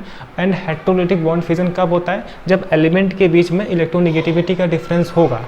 एंड इलेक्ट्रोनेगेटिविटी क्या होती है? द टेंडेंसी ऑफ एलिमेंट है ना पुल इलेक्ट्रॉन पेयर या फिर bonded share electrons from another carbon या फिर कोई दूसरा एलिमेंट। तो जो बॉन्डेड शेयर इलेक्ट्रॉन्स को खींचने की टेंडेंसी है उसे हम क्या बोलते हैं? इलेक्ट्रोनेगेटिविटी बोलते हैं। फिर मैंने ये बोला कि ए की और सी की इलेक्ट्रोनेगेटिविटी सेम नहीं है, डिफरेंट है। तो दो केस बनेगा, जब ए की इलेक्ट्रोनेगेटिविटी ज़्यादा हो, जब ए की ज़्यादा होगी तो ए सी से इलेक्ट्रॉन खींचना स्टार्ट करेगा। अभी जब खींचना स्टार्ट कर रहा है, बॉन्ड कंप्लीटली नहीं टूटा है, तब ए पे नेगेटिव चार्ज बढ़ने लगा, तो हम बोलेंगे इस पर पार्शियली नेगेटिव चार्ज है। सी पे कम होने लगा, है ना, सी से खींच ले रहा है, इस बॉन्ड के थ्रू खींच रहा है, तो सी पे कम हो रहा है, तो क्या बोलेंगे सर? सी पे पार्शियली पॉजिटिव चार्ज है। कुछ समय बाद हम ये देखते हैं ना कि इस ए ने इस इलेक्ट्रॉन पेयर को कम्प्लीटली खींच लिया है। तो जब कम्प्लीटली खींच लेगा तो इस ए पे आ जाएगा नेगेटिव चार्ज। अब क्यों? ये कंप्लीट नेगेटिव चार्ज है। एंड जब भी नेगेटिव चार्ज होता है किसी स्पीसीज़ पे तो उस पर एक लोन पेयर भी होता है। लोन पेयर का मतलब क्या है? जब ये जो सिंगल बॉन्ड में दो इलेक्ट्रॉन यूज़ हुआ है, ये दो इलेक्ट्रॉन मतलब एक लोन पेयर। अब फिर से मैं है ना आपको बता दूँ, आगे चल के काफ़ी दिक्कत होता है। इसका मतलब क्या है? One lone pair. तभी ना लेक्चर लंबा हो जाता है ना, कई सारी बातें आ जाती है इसमें। वन लोन पेयर मतलब दो इलेक्ट्रॉन, तो जब नेगेटिव चार्ज होगा तो वन लोन पेयर भी होगा। ठीक है, ये बात हम समझ गए। एंड सी पे आ गया प्लस, ऐसे। ठीक, तो फाइनली ये बात हमें समझ में आती है कि जब भी हेट्रोलिटिक बॉन्ड फिजन होगा तो मेरे पास दो आयन मिलेंगे। क्या मिलेंगे? अब एक एक वर्ड को आप समझते जाएं। दो आयन मिलेंगे। ठीक, आयन का मतलब दो बातें होती हैं सर, आज मैं बिल्कुल कंप्लीट है ना डिटेल से बात कर ही लूँ। एक तो होता है कैटायन, एक होता है एनायन। एक क्या होता है? कैटायन, एक होता है एनायन। ठीक, तो कैटायन एंड एनायन मिलता है जब हेट्रोलिटिक बॉन्ड फिजन होता है तब।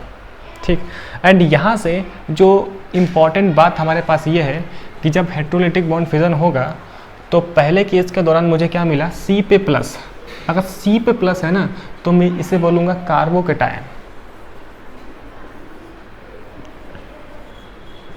फिर से एक नया नाम, तो आपकी ज़िंदगी में आज बहुत सारे नए नाम जुड़ने वाले। कार्बोकैटायन, है ना। अगर किसी भी एलिमेंट पे प्लस है नॉर्मली उसे हम बोलते हैं कैटायन। कैटायन मतलब एलिमेंट पे प्लस चार्ज है, एनायन मतलब उस पर निगेटिव चार्ज है। इन दोनों को मिला के हम आयन बोल देते हैं, आयन। ठीक, तो अगर पर्टिकुलर सी पे प्लस हो, क्योंकि अपने ऑर्गेनिक वाले केस में सी पे प्लस होगा, तो मैं बोलूँगा उसे कार्बोकैटायन, कार्बोकैटायन। ठीक, तो सर इसका मतलब ये बात समझ में आती है कि जब हेट्रोलिटिक बॉन्ड फिजन होता है ना तो कार्बोकैटायन बनता है। क्या बनता है? कार्बोकैटायन बनता है। ठीक, एंड आज से एक और नया नाम जुड़ने वाला है। ये कार्बोकैटायन, ठीक है, एक इंटरमीडिएट है। अब नए नए नाम आप जोड़ते जा रहे हो, है ना। ये क्या है? एक इंटरमीडिएट है। अब ये क्या होता है समझा रहा हूँ अभी, है ना। सारी बात समझाएंगे आज, बोले लेक्चर 2 घंटे का, है ना। इंटरमीडिएट, तो ये कार्बोकैटायन एक इंटरमीडिएट है। ठीक है, इंटरमीडिएट का मतलब क्या मैं बताता हूँ अभी। ठीक, तो जैसा कि अभी हमने पढ़ा था कि सर सबस्ट्रेट होता है, रिएजेंट होता है। ठीक, तो रिएजेंट सबस्ट्रेट पर अटैक करता है तो बीच में एक स्टेट और आती है, वही समझाने के लिए ना मैं यहाँ तक रुका हूँ। उसे हम बोलते हैं इंटरमीडिएट। क्या होता है? इंटरमीडिएट। ठीक है, अब इस इंटरमीडिएट के बाद बनता है प्रोडक्ट। ठीक, तो एक ही साथ मैं बहुत सारी बातों को ऐड करता जा रहा हूँ, तो आप थोड़ा सा इस पर ध्यान दें और समझें। ठीक, नई नई बातें बार बार जुड़ती जा रही हैं। तो मैंने ये बोला कि जब भी रिएक्टेंट रिएजेंट सबस्ट्रेट पर अटैक करेगा तो बीच में एक पार्ट होता है जिसे मैं बोलता हूँ इंटरमीडिएट। एंड इंटरमीडिएट के बाद क्या बन जाता है? प्रोडक्ट बन जाता है। ठीक, तो आगे चल के हम पढ़ेंगे कि जो रिएक्शंस हो रही है ना, रिएक्शंस या तो सिंगल स्टेप में होती है ना, या फिर मल्टीपल स्टेप में होती है। तो जब भी रिएक्शन मल्टीपल स्टेप में होगी ना तब वहाँ पर ना इंटरमीडिएट बनेगा। कहने का मतलब एक ऐसी स्टेट आएगी, एक ऐसी स्टेज आती है जिसके तुरंत बाद प्रोडक्ट बन जाता है ना। वही स्टेज क्या? इंटरमीडिएट है। ठीक, तो अभी मैंने 2 नाम और सुन लिए, है ना। एक तो मैंने इंटरमीडिएट सुन लिया, और इंटरमीडिएट तब बनता है जब रिएक्शन मल्टीपल स्टेप में कंप्लीट होती है। अगर सिंगल स्टेप में कंप्लीट होगी तो वहाँ पर इंटरमीडिएट नहीं बनता है, इसकी जगह कुछ और बनता है। तो अभी मैं एक नया नाम देकर आपको और कंफ्यूज नहीं करना चाहता हूँ, ठीक। तो ये इंटरमीडिएट, तो आज से सर ना हमने एक नाम सुन लिया कि इंटरमीडिएट नाम का कुछ होता है ना। जब रिएक्शन मैकेनिज्म होती है तो वहाँ पर इंटरमीडिएट भी बनता है। तो कॉम्पिटिटिव वाले इंटरमीडिएट पूछने का है ना ज़्यादा रिवाज रखते हैं, ठीक, ये चीज़। तो जब हेटेरोलिटिक बॉन्ड फिजन होगा तो मुझे एक इंटरमीडिएट मिलता है जिसका नाम क्या है सर, कार्बोकैटायन, ठीक। और ऑर्गेनिक में ना या फिर केमिस्ट्री में जो भी पॉजिटिव वाले होते हैं, जो भी कैटायन होते हैं या फिर एनायंस होते हैं, इन्हें मैं बोलता हूँ स्पीसीज़। एक नया नाम और क्या बोलते हैं हम सर, स्पीसीज़। सुनते रहो, है ना, अभी तो सुनते रहो, स्पीसीज़। तो जब भी ना केमिस्ट्री में बात करें कि ये स्पीसी है, वो स्पीसी है, तो स्पीसीज़ का मतलब यही है, पॉजिटिव चार्ज वाला या फिर निगेटिव चार्ज वाला हो, है ना, या फिर डबल बॉन्ड हो, ट्रिपल बॉन्ड हो ना, इन सब को हम क्या बोलते हैं, स्पीसीज़ बोलते हैं, ठीक। तो एक बात और यहाँ पर ऐड होती है कि हेटेरोलिटिक बॉन्ड फिजन के दौरान एक स्पीसी बनती है जिसका नाम क्या है, कार्बोकैटायन। और ये कार्बोकैटायन रिएक्शन इंटरमीडिएट है। क्या है, रिएक्शन इंटरमीडिएट है। जब हम एक्चुअल में रिएक्शंस पढ़ रहे होंगे, उनकी मैकेनिज्म पढ़ रहे होंगे, तब हमारे पास ये बात इंपॉर्टेंट होगी कि उस रिएक्शन का इंटरमीडिएट कौन है, ठीक है। कार्बोकैटायन है कि और भी होते हैं। अभी हमने देखा कि एक इंटरमीडिएट का नाम हमने सुना कि कार्बोकैटायन एक इंटरमीडिएट होता है, इसे हम पूरा रिएक्शन इंटरमीडिएट बोलते हैं, ठीक। क्या और भी इंटरमीडिएट होते हैं? हाँ, होता है, अभी देख लेते हैं हम। तो ये बात यहाँ समझ में आती है, ठीक। तो पहले आप ज़रा लिख लें। तो लेक्चर अगर ज़्यादा लंबा होगा ना तो मैं फिर से 2 पार्ट में उसको डिवाइड कर दूंगा, उसको हम देखते हैं बाद में, ठीक। तो पहले आप इतना समझ गए, इसको ज़रा आप समझें, फिर मैं इसको लिखवाता हूँ अच्छे से। पहले आप क्या करें ना, देखो एक से एक करके ना नई नई बातें ऐड होती गई, तो मैं सोच रहा हूँ कि आज ही सारी बात कर लेते हैं। तो पहले आप ऐसे हेडिंग लिख लें, ठीक। And bond fissions are of 2 types, है ना। First our heterolytic bond fission. तो वो लिखने के बाद आप हेटेरोलिटिक बॉन्ड फिजन वाली हेडिंग लिख लें। इसके बाद एक डेफिनीसन लिख लें। क्या लिखेंगे हम, एक डेफिनीसन, ठीक। तो लिखना स्टार्ट करें, लिखिएगा। when the difference of electronegativity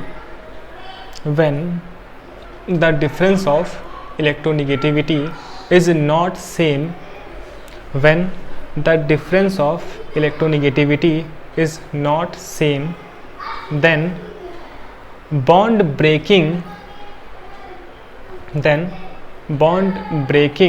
in organic reactions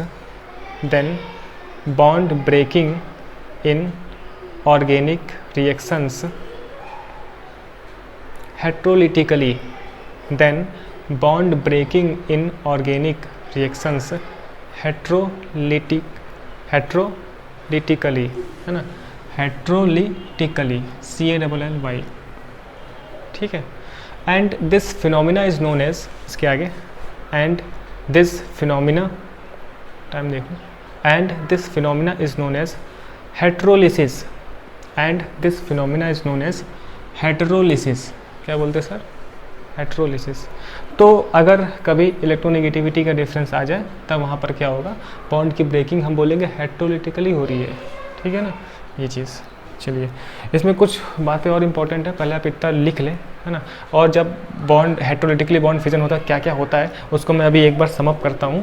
पहले आप ये जो इसके बाद मैंने बताया ना, जैसे ऐसे पहले आप ये लिख लें, केस 1 बना लें, ये लिख लें, फिर उसको लिख लें, हम फिर इसके आगे बात करते हैं ना, ठीक है ना। चलिए, तो अब हम बात करते हैं आगे कि क्या इसमें कांड हो जाएगा। तो जैसा कि मैंने बोला आपको कि अगर इलेक्ट्रोनेगेटिविटी का डिफरेंस होता है तो जो बॉन्ड की ब्रेकिंग है ना, वो कैसे होती है, बॉन्ड जब इलेक्ट्रोनेगेटिविटी का डिफरेंस होगा तो बॉन्ड की ब्रेकिंग हेटेरोलिटिकली होती है, ठीक। अब इससे क्या क्या बातें हम सीखें तो उसको समझते हैं, एक एक करके बात को समझाता जाऊँगा आपको। अच्छा, इसमें सर ना अभी केस 2 भी है, तो पहले केस 2 समझ लेते हैं। केस 2 क्या है, केस 2 क्या है, तो मैं ज़रा इसको ना मिटा दूँ क्या, हाँ, चलिए देखने के लिए आपके।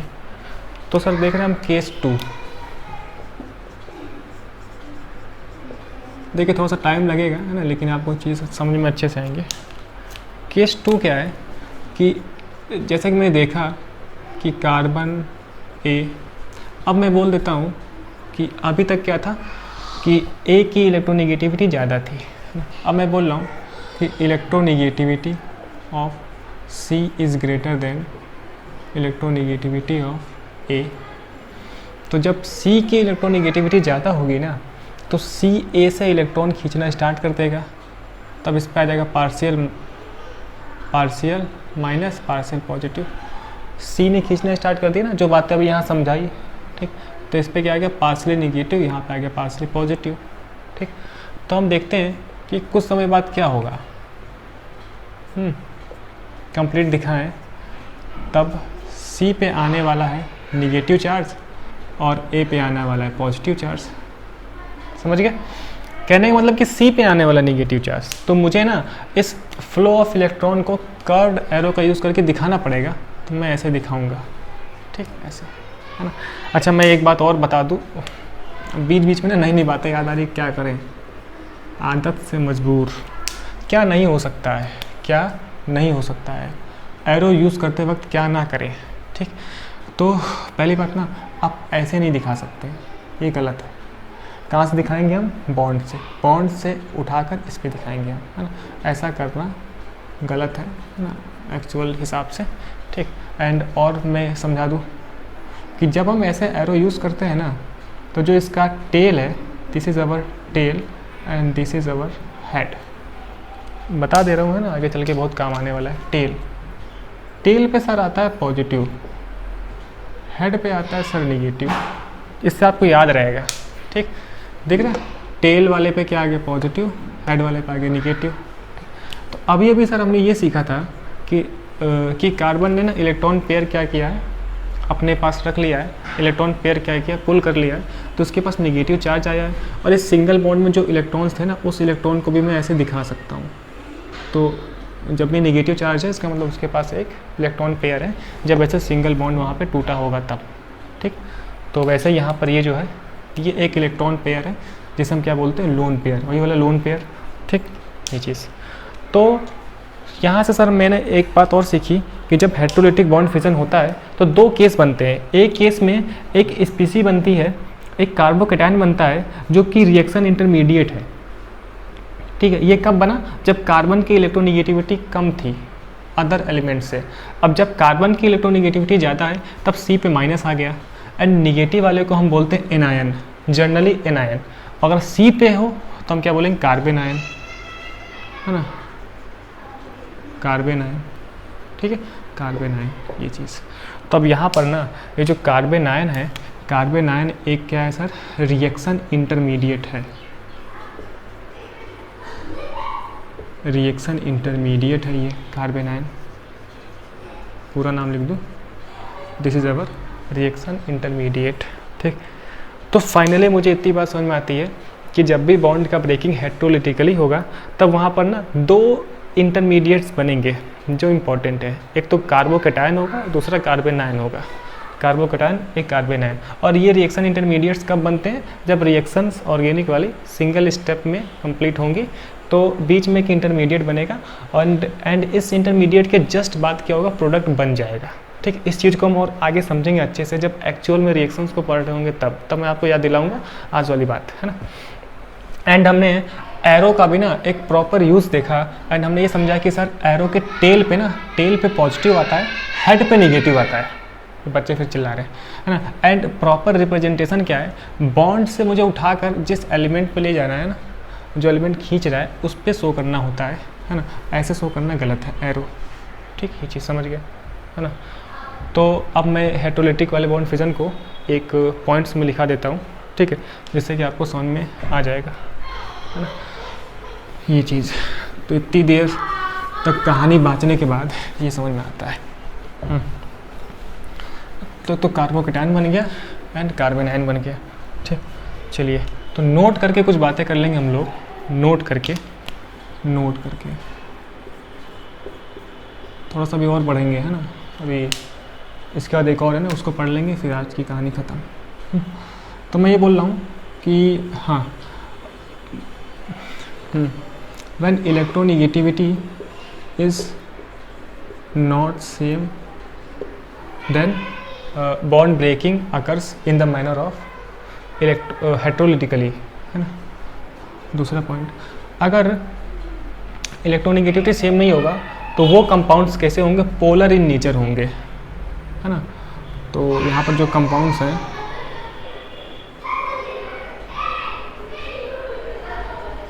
Compounds are polar in nature, है ना, ऐसे compounds are polar in nature. तो जब भी केमिस्ट्री में पोल की बात होगी, पोल की बात करने का मतलब क्या है, पॉजिटिव एंड नेगेटिव पोल से। तो देखा आपको कंप्लीटली पॉजिटिव मिल गया, अभी यहाँ पॉजिटिव मिला था, इस पर नेगेटिव मिल गया, दो पोल बन रहे हैं ना। तो केमिस्ट्री में जब भी पोल की बात करेंगे तो दो पोल मिल रहा है, पॉजिटिव नेगेटिव। तो कंपाउंड्स पोलर है नेचर में, पोलर्स है तो क्या क्या हो सकता है, ये सॉल्युबिलिटी का कॉन्सेप्ट है, ठीक। तीसरा पॉइंट, तो जब भी हेट्रोलिटिकली बॉन्ड फिजन होगा तो रिएक्शन इंटरमीडिएट बनता है। क्या बनता है सर, रिएक्शन इंटरमीडिएट फॉर्मेशन, है ना। Reaction intermediate formation take place,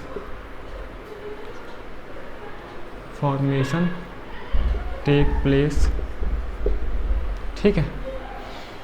कौन कौन से रिएक्शन इंटरमीडिएट बनते हैं सर, उसकी बात कर लेते हैं हम लोग। एक तो होता है कार्बोकेटायन, दूसरा क्या है, कार्बेनायन। तो दो रिएक्शन इंटरमीडिएट बनते हैं जब हेट्रोलिटिकली बॉन्ड फिजन होगा। एक का नाम है कार्बोकेटायन, दूसरे का नाम क्या है, कार्बेनायन, ठीक है। एंड जब इलेक्ट्रोनेगेटिविटी का डिफरेंस होगा, मतलब कि जब सेम नहीं होगा, सेम नहीं होने का मतलब क्या, जब इलेक्ट्रोनेगेटिविटी का डिफरेंस हो, जब डिफरेंस होगा तभी ये चीज़ अकर हो पाएगी, तभी हेट्रोलिटिकली बॉन्ड फिजन हो पाएगा, ठीक। तो इस पर इतनी बातें सही है, यहाँ तक बातें। और कंपाउंड कैसा होगा, वो कंपाउंड एक पोलर नेचर का कंपाउंड होगा, है ना। पोलर का मतलब दो पोल, पॉजिटिव पोल एंड निगेटिव पोल, ठीक। तो जैसा कि आप देखते हो एक्चुअल एग्जांपल्स में कि सी के साथ ना मैक्सिमम ही H लगा होता है ना, CH4। तो C की इलेक्ट्रोनेगेटिविटी कार्बन की हमें पता है ना 2.5 होती है, एंड H की जो इलेक्ट्रोनेगेटिविटी है, मैं क्या बोल रहा हूँ, है ना, H ना लगा हुआ, दूसरा एलिमेंट लगा दो, तो Cl लगा दिया, Cl, ठीक है, Cl। एंड इस Cl की इलेक्ट्रोनेगेटिविटी 3.0 समथिंग होती है। तो अगर आपको दिख रहा है यहाँ पर 2 है, यहाँ 3 है, मतलब कि इलेक्ट्रोनेगेटिविटी का डिफरेंस है। तो यहाँ पर एक प्रॉपर डिफरेंस है इलेक्ट्रोनेगेटिविटी का, इलेक्ट्रोनेगेटिविटी का क्या है, डिफरेंस है। तो कहने का मतलब अगर आगे चल के इस टाइप के कंपाउंड्स आएंगे तो वहाँ पर इस CCl का जो बॉन्ड ब्रेकिंग होगा वो हेट्रोलिटिकली होगा, क्योंकि बाकायदा डिफरेंस है इलेक्ट्रोनेगेटिविटी का, ठीक है। अगर डिफरेंस सेम होता है तब क्या होता है, तब उसी की बात करने वाले हैं। तो पहले आप ऐसा नोट कर लें, मैं एक बार फिर से बता दूं, कुछ भूल ना रहे हो, ठीक। तो मैंने कई सारे बात बता दी आपको, है ना, एक आध दो वर्ड और भी आपको सुना दिए। एक तो हमने स्पीसीज़ बोल दिया, है ना। तो स्पीसीज़ का मतलब क्या है, केटायन, एनायन, है ना। स्पीसीज़ का मतलब यही होता है, और भी होता है जो मैं अभी आगे चल के पढ़ने वाला हूँ, है ना। और रिएक्शन इंटरमीडिएट सुन लिया, कार्बोकेटायन होता है, कार्बेनायन होता है। आगे चल के हम इस डिटेल में पढ़ेंगे कि कार्बोकेटायन, कार्बेनायन क्या होते हैं और इस पर बेस्ड क्या क्या रिएक्शंस होती हैं। तो पहले आप इसे नोट करें और फिर हम बात करते हैं कि इसके नेक्स्ट वाला कौन सा बॉन्ड फिजन है, ठीक है ना। तो इतना नोट करने के बाद हम देखते हैं नेक्स्ट वाला बॉन्ड फिजन। तो आई होप यहाँ तक आपको सब चीज़ें समझ में आ रही हो। और ये बात काफ़ी इंपॉर्टेंट है, निगेटिव चार्ज होगा तो उसके पास एक लोन पेयर होगा। बच्चा परेशान रहता है ये पता नहीं क्या लिखा है, तो ये आज हम यहाँ सीख चुके हैं, ठीक है ना। एंड ये बात इंपॉर्टेंट, हेड पे क्या आएगा नेगेटिव, पूंछ यानी टेल पे क्या आएगा पॉजिटिव। अभी और ज़िंदगी हरी भरी होगी, जैसे जैसे हम आगे बढ़ेंगे ना वैसे वैसे इस कर्व्ड एरो का कैसे यूज़ करना है और हम अच्छे से समझेंगे। सर वो हाफ वाला क्या था जो आप बताए थे, 1 बार फिश हुक एरो, उसका भी यूज़ समझ लेते हैं हम एक इसी वाले बॉन्ड फिजन से। तो मैक्सिमम टाइप की जो रिएक्शंस होने वाली है ना, वहाँ पे ना कार्बोकेटायन बनने वाला है। मतलब अपना जो सिलेबस है केमिस्ट्री वाला 11th-12th का, उसमें जो मैक्सिमम रिएक्शन इंटरमीडिएट होगा ना वो कार्बोकैटायन होगा, मतलब कि कार्बोकैटायन को लेकर ही कहानी होती है। चलिए आगे अनदर टाइप का दूसरा टाइप क्या हमारे पास है, होमोलिटिक बॉन्ड फिजन। क्या नाम है साहब? होमोलिटिक बॉन्ड फिजन, फिजन या फिर ब्रेकिंग है ना, या फिर क्लीवेज या फिर क्लीवेज, ठीक। And this phenomena is known as homolysis. Homo का मतलब भी सेम है, होमो का मतलब क्या होता है? सेम। हेट्रो मतलब डिफरेंट था, क्या सेम? इलेक्ट्रोनिगेटिविटी सेम, ठीक है। तो होमोलिटिक और होमोलिटिक बॉन्ड फिजन है ना, इससे पहले क्या था? हेट्रोलिटिक था। It occurs when electronegativity is same और नियरली सेम, ठीक। ऐसा कब होगा? व्हेन इलेक्ट्रोनिगेटिविटी इज सेम और नियरली सेम। तो अगर सेम हो जाएगा ना, तब जो बॉन्ड ब्रेकिंग होती है वो होमोलिटिक बॉन्ड ब्रेकिंग होती है, ठीक। तो समझते जरा हम इसमें, एक ही केस ही इसमें है। तो वही अपना कार्बन वाला एग्जांपल CA वाला करके, ठीक। अब की बार मैं ये बोल देता हूँ कि जो इलेक्ट्रोनिगेटिविटी है ना ऑफ कार्बन है ना, and electronegative of this element A, कुछ भी हो सकता है, नियरली सेम है। क्या हो? नियरली सेम हो, है ना। या तो मैं बात लिख दूँ क्या यहाँ, है ना, या तो इलेक्ट्रोनिगेटिविटी सेम हो, क्या हो? इलेक्ट्रोनिगेटिविटी सेम हो, या फिर नियरली सेम हो, या फिर नियरली सेम हो। तो इलेक्ट्रोनिगेटिविटी सेम रखने के लिए सेम एलिमेंट रखना पड़ेगा। नियरली सेम का मतलब डिफरेंस काफ़ी कम हो, जैसे कि एक कोई C ऐसे था, कोई C ऐसे था, इस C और C की इलेक्ट्रोनिगेटिविटी सेम होगी, ठीक है ना। अब मैं इस C को अगर H लगा दूँ, H लगा दूँ, H लगा दूँ, H लगा दूँ, ठीक है, तब आपको पता है कि जो इलेक्ट्रोनिगेटिविटी है ना ऑफ कार्बन वो 2.5 है, एंड इलेक्ट्रोनिगेटिविटी ऑफ हाइड्रोजन क्या है? 2.1 है ना। तो जब डिफरेंस निकालेंगे हम इलेक्ट्रोनिगेटिविटी का difference, that difference it comes out है ना 0.4। 2.5 माइनस 2.1 कितना आएगा सर? 0.4। तो आपको दिख रहा है 0.4 का ही डिफरेंस है। या फिर हम ऐसे समझ सकते हैं 2.5 इसकी थी तो 2.1 2 के रेंज में चल रही है, तो नियरली सेम है, इसे मैं बोलता हूँ नियरली सेम, ठीक है। तो जब भी ऐसा कांड होगा तो वहाँ पे बॉन्ड ब्रेकिंग कैसी होगी? होमोलिटिकली बॉन्ड ब्रेकिंग होगी, ठीक है ना, ये चीज़ ऐसे। तो जब होमोलिटिकली बॉन्ड फिजन होता है तो क्या होता है? तो ये बात इंपॉर्टेंट है काफ़ी, ये बात काफ़ी इम्पॉर्टेंट है कि जब होमोलिटिकली बॉन्ड फिजन होता है तो क्या होता है। तभी मैंने बोला कि इस कोवैलेंट बॉन्ड में 2 इलेक्ट्रॉन्स हैं, इन दोनों इलेक्ट्रॉन की साझेदारी से, शेयरिंग से ये सिंगल कोवैलेंट बॉन्ड बना हुआ है। एंड A ने अपना 1 इलेक्ट्रॉन शेयर किया था, कार्बन ने अपना 1 इलेक्ट्रॉन शेयर किया था, ठीक। तो अगर बॉन्ड होमोलिटिकली ब्रेक हो जाता है तो दोनों जो बंदे हैं ना वो अपना अपना इलेक्ट्रॉन लेकर इस बॉन्ड को ब्रेक कर देंगे। कहने का मतलब इसमें 2 इलेक्ट्रॉन है, समझाने के लिए, तो A अपना इलेक्ट्रॉन ले लेगा और C अपना इलेक्ट्रॉन ले लेगा, ठीक है ना। तो अब की बार क्या हुआ सर, A ने अपना इलेक्ट्रॉन लिया ना, उसके पास तो एक ही था, अरे भाई साहब इसके पास एक ही इलेक्ट्रॉन है ना, तो एक इलेक्ट्रॉन लिया, तो 1 इलेक्ट्रॉन के मूवमेंट के लिए हम लोग 1 bar fish hook arrow use करते हैं, एंड इस तरीके से तो हम ऐसे ऐसे यूज़ कर लेंगे, ठीक। तो अब क्या हो जाएगा सर, अब इस कार्बन पे ना, है ना, इससे इसको शो करता हूँ।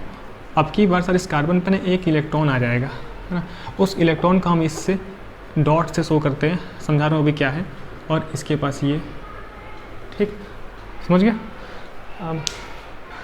तो सर हमने ये समझा कि जब होमोलिटिक बॉन्ड फिजन होता है तो दोनों बंदे अपने अपने इलेक्ट्रॉन लेके भाग जाते हैं, एंड इस इलेक्ट्रॉन को हम बोलते हैं, नया नाम जिंदगी में, फ्री रेडिकल।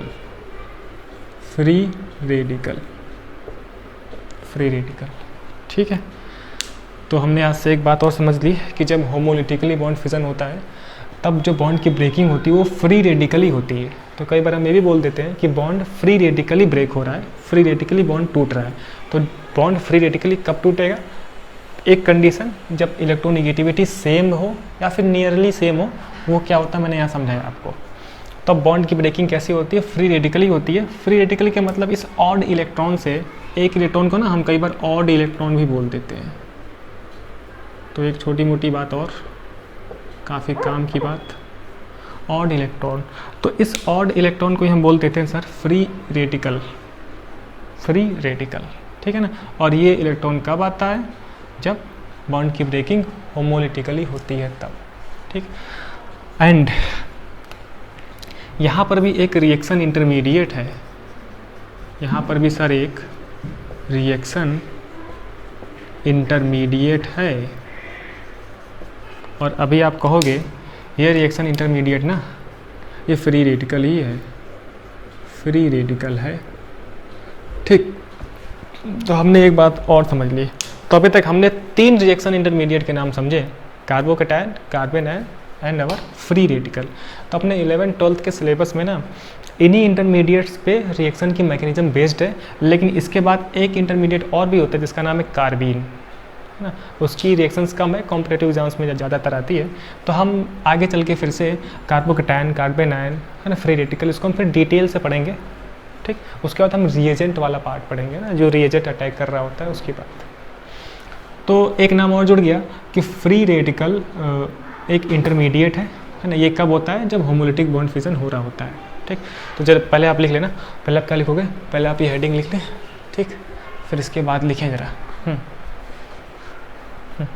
लिखेगा when electronegativity is same, when electronegativity is same और nearly same, when electronegativity is same, है ना, और nearly same, then the bond breaking of, then the bond breaking of organic reactions, then bond breaking of organic reactions homolytically, then bond breaking of organic reactions homolytically। तो अलग अलग नाम आपको मैं सुना रहा हूँ, होमोलिटिकली, है ना, सेम हो या फिर नियरली सेम हो तो हम क्या बोलते हैं? बॉन्ड की ब्रेकिंग होमोलिटिकली हो जाएगी। डिफरेंस होगा तो हेट्रोलिटिकली हो जाएगी, है ना। तो ये सारे वर्ड यूज़ होते हैं ना, कली कली करके। तो एक एक बात मैं आपको सुना दे रहा हूँ जिससे आपको कुछ भी नया ना लगे। ठीक, अब इधर आ जाते हैं अपने। तो पहला कंडीशन जब सेम हो या फिर नियरली सेम हो तब क्या होता है? होमोलिटिकली बॉन्ड ब्रेकिंग होता है। तो मैं एक ही चीज़ बार बार बोल देता हूँ जिससे कि आपको आपके मन में बैठ जाए वो। ठीक, अगर तो इस टाइप का कंपाउंड है नॉन पोलर होगा, है ना, then this compounds are act as non polar, है ना। these compounds are non-polar in nature। इसका मतलब कि ये जो कंपाउंड रहा होगा जिसके टूटने के बाद फ्री रेडिकल बन गया तो ये नॉन पोलर है। नॉन पोलर का मतलब पॉजिटिव निगेटिव कोई भी चार्ज का सेपरेशन नहीं हुआ है, कोई कैटायन एनायन नहीं बना है। फ्री रेडिकल बन गया मतलब वो कंपाउंड नॉन पोलर था। नॉन पोलर है तो क्या फ़ायदा होगा? ये सॉल्युबिलिटी के कॉन्सेप्ट है, तो वहाँ पढ़ेंगे हम। ठीक, तो ये बात मैंने जान ली कि अगर होमोलिटिकली बॉन्ड फिजन होता है तो कंपाउंड्स नॉन पोलर होते हैं। ठीक, तीसरी बात, व्हेन पेरोक्साइड इज प्रेजेंट, है ना, या फिर एक बात और, अगर हाई टेम्परेचर हो ना, हाई टेम्परेचर पर भी जो बॉन्ड की ब्रेकिंग होगी वो होमोलिटिकली होती है। तो एक कंडीशन है ना। क्या क्या? सबसे पहले कंडीशन सेम हो इलेक्ट्रोनेगेटिविटी या नियरली सेम हो, है ना, या फिर बहुत ही हाई टेम्परेचर हो, है ना। जब हाई टेम्परेचर होगा तब जो बॉन्ड की ब्रेकिंग होती है वो कैसी हो जाती है? होमोलिटिकली हो जाती है। ठीक, या फिर कोई पेरोक्साइड यूज़ हुआ हो, या फिर कोई पेरोक्साइड यूज़ हुआ हो। अगर रिएक्शंस करवाते वक्त कोई पेरोक्साइड यूज़ हुआ है तब भी जो बॉन्ड का क्लीवेज है, बॉन्ड की ब्रेकिंग है, वो होमोलिटिकली हो जाएगी। ठीक है ना। पेरोक्साइड का मतलब सर क्या है कि जरा आप देखो R2 O2, this is our alkyl peroxide, है ना, H2O2 अवर हाइड्रोजन पेरोक्साइड। ठीक है, ये सारे पेरोक्साइड होते हैं। तो आप जरा देखो इसमें ना इस तरीके का जो लिंकेज होता है ना, ज़रा मैं इसको बता दूँ। ठीक, जो ये O वाला लिंकेज है ना, O सिंगल बॉन्ड O, इसे हम बोलते हैं परॉक्सी लिंकेज। क्या बोलते हैं sir? Peroxy linkage. This linkage, अगर कंपाउंड में ये लिंकेज प्रेजेंट है O सिंगल बॉन्ड O वाला, then this compounds are known as peroxide. ठीक, तो R2O2 एल्काइल पेरोक्साइड या फिर हाइड्रोजन पेरोक्साइड, है ना, ऐसे कई सारे होते हैं। तो हम आगे चल के इसको भी और डिटेल से पढ़ेंगे। लेकिन फिलहाल हमने एक बात अभी समझ ली कि अगर कंपाउंड में कहीं पेरोक्साइड यूज़ हुआ हो या फिर बहुत हाई टेम्परेचर हो, है ना, या फिर इलेक्ट्रोनेगेटिविटी लगभग सेम हो, नियरली सेम हो, तो वहाँ पर क्या होता है, होमोलिटिकली बॉन्ड फिजन होता है। एक कंडीशन और है, या फिर ना रिएक्शन करवाते वक्त सनलाइट यूज़ हुई हो, सनलाइट की प्रेजेंस में रिएक्शन हो रहा हो, सनलाइट। ठीक है, तो सनलाइट लिखा होता है, या फिर सनलाइट जो होता है उसे हम क्या बोलते हैं, एच न्यू का मतलब क्या होता है, सनलाइट, है ना। या फिर हम ऐसे बोल सकते हैं E is equal to H nu. जो लाइट की एनर्जी है ना, पार्टिकल नेचर होता है लाइट में, तो फोटोन के फॉर्म में एनर्जी आती है, उसे हम E is equal to H nu बोलते हैं। तो अगर ये कंडीशंस हुई हैं तब क्या होगा सर, होमोलिटिकली बॉन्ड फिजन होता है। ठीक, बस लास्ट बार मैं बता दूँ आपको, इलेक्ट्रोनेगेटिविटी सेम हो, नियरली सेम हो, हाई टेम्परेचर यूज़ हुआ हो, है ना, वो कैसे पता करेंगे हम आगे चल के पढ़ेंगे, तब समझ में आएगा आपको, है ना, परेशान ना। पेरोक्साइड यूज़ हुआ हो, एक दो पेरोक्साइड के नाम बता दिए, और भी होता है ना, बेंजोइल पेरोक्साइड वगैरह, आगे चल के सीखेंगे। तो अगर पेरोक्साइड यूज़ हुआ है तो, या फिर सनलाइट यूज़ हुआ, सनलाइट लिख देते हैं, या फिर एच न्यू लिख देते हैं। H is the plank constant, physics है, न्यू लाइट की फ्रिक्वेंसी है। बेसिकली जो लाइट आ रही है ना सन से, वो पार्टिकल नेचर भी होता है, वेव नेचर भी होता है, तो वहाँ से फ्रीक्वेंसी है। ये आप 12th क्लास में पढ़ेंगे मॉडर्न फिजिक्स में चल के। ठीक, यही एनर्जी है। ई का मतलब energy, E is equal to H nu. H means Planck constant, जैसे कांस्टेंट होता है ना, F is equal to O, जैसे कैपिटल जी होता है कांस्टेंट, है ना, वैसे। तो एच एक कांस्टेंट है, न्यू, इसे हम न्यू बोलते हैं, वी नहीं है, न्यू लिखा है, पता नहीं कुछ लोग पहली बार देख रहे होंगे। तो न्यू यानी कि लाइट की फ्रीक्वेंसी ऑफ लाइट। तो अगर सनलाइट प्रेजेंट होगा तब भी वहाँ पर क्या होगा, इस रिएक्शन में जो बॉन्ड फिजन होगी ना ऑर्गेनिक में, वो कैसे हो जाएगी, फ्री रेडिकल के फॉर्म में हो जाएगी, यानी कि होमोलिटिकली हो जाएगी। ठीक, चलिए मैं ये भी आपको ज़रा बता दूँ। Nu is the frequency of light, H is a Planck constant. अच्छा, ये आपके लिए नया क्यों है? 11th क्लास एटॉमिक स्ट्रक्चर में पढ़ते हो कि नहीं पढ़ते हो आप? तो वही है, न्यू क्या है, frequency of light, frequency of light, है ना, सनलाइट जो है न्यू बोलते हैं ना, frequency of light. H is the plank constant, इसकी वैल्यू भी होती है ना कांस्टेंट के फॉर्म में, तो ये चीज़। And these compounds are non polar. ठीक है, तो कोई पॉइंट अगर ना छूट रहा हो तो हम लोग ख़त्म करते हैं आज की कहानी, है ना। और यहाँ पर एक रिएक्शन इंटरमीडिएट बना जिसका नाम है फ्री रेडिकल। ठीक है ना, तो this is the reaction intermediate. तो यहाँ पर कंप्लीट ख़त्म होता है बॉन्ड ब्रेकिंग की बात। तो हमने समझ लिया कि हेटेरोलिटिकली बॉन्ड फिजन कैसे होता है, कब होता है, क्या कंडीशन है। होमोलिटिकली की काफ़ी ज़्यादा कंडीशंस हैं जो कि आपको ध्यान रखनी चाहिए। और हमारे लिए ना, जब हम आगे चल के रिएक्शंस पढ़ रहे होंगे तो वहाँ पर ना सबसे ज़्यादा इंपॉर्टेंट ये है, मतलब कि सनलाइट प्रेजेंट है, इस वजह से होमोलिटिक बॉन्ड फिजन हो गया, इस बात का यूज़ करके ज़्यादा रिएक्शंस अपने सिलेबस में है। या फिर पेरोक्साइड यूज़ हो गया तब बॉन्ड ब्रेकिंग हो गई होमोलिटिकली, इस बात को यूज़ करके अपने सिलेबस में रिएक्शंस हैं। तो इन दोनों को यूज़ करके ज़्यादा है ना, और हाई टेम्परेचर पे तो इतनी नहीं है ना, एंड इसको लेके भी इतना नहीं है, इनको लेके ज़्यादातर बात होती है। ठीक है ना। और एक नई बात, कंपाउंड क्या होता है, नॉन पोलर, तो वो सॉल्युबिलिटी वाला चक्कर आता है ना। चलिए, एंड एक हमने फ्री रेडिकल देख लिया, रिएक्शन इंटरमीडिएट। तो जब नेक्स्ट क्लास होगी ना, तो नेक्स्ट क्लास में हम क्या पढ़ेंगे, रिएक्शन इंटरमीडिएट्स, कार्बोकेटायन स्टार्ट करेंगे, कार्बन आयन, फिर फ्री रेडिकल। इसके बाद हम पढ़ेंगे रिएजेंट वाला पार्ट कि कितने कितने टाइप के रिएजेंट होते हैं। और ये सब पढ़ते पढ़ते हम उस एरो का यूज़ सीखते जाएंगे, है ना, वो फालतू टॉपिक नहीं था। एंड किस तरीके से हमें एक परफेक्ट वे में एरो यूज़ करना है वो भी हम सीखते चलेंगे, है ना, क्या नहीं करना वो भी बताऊंगा। ठीक, तो फिलहाल अब आज की क्लास ख़त्म करते हैं, है ना। तो अभी तक देखते रहने के लिए बहुत बहुत थैंक यू, मिलते हैं नेक्स्ट लेक्चर में।